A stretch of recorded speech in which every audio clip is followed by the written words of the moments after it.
Johnson Meadow is 206 acres of undeveloped land in the heart of South Lake Tahoe with some of the most beautiful vistas.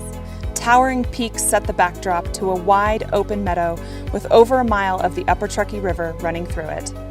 It is the last, largest privately owned stretch of the Truckee River.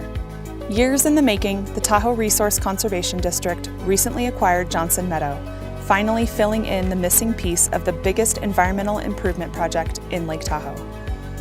I went there in 1927. That is when they were milking cattle by hand, had the cowboys.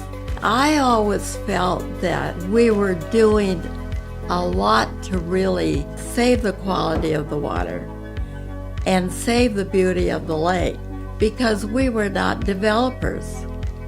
And when we left the meadows, they were still the meadows. With the missing piece now in public hands, restoration of the whole 9 miles of the Upper Truckee River is now possible.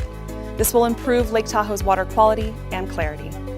This watershed is damaging the clarity of Tahoe, dumping 2,200 metric tons of sediment into Lake Tahoe every year, threatening the crystal blue waters we all love. Acquiring Johnson Meadow is a big step, but this is just the beginning. We are going to create a plan for Johnson Meadow that fits into the larger restoration plans of the entire Upper Truckee River. We want to stop the flow of sediment into Lake Tahoe.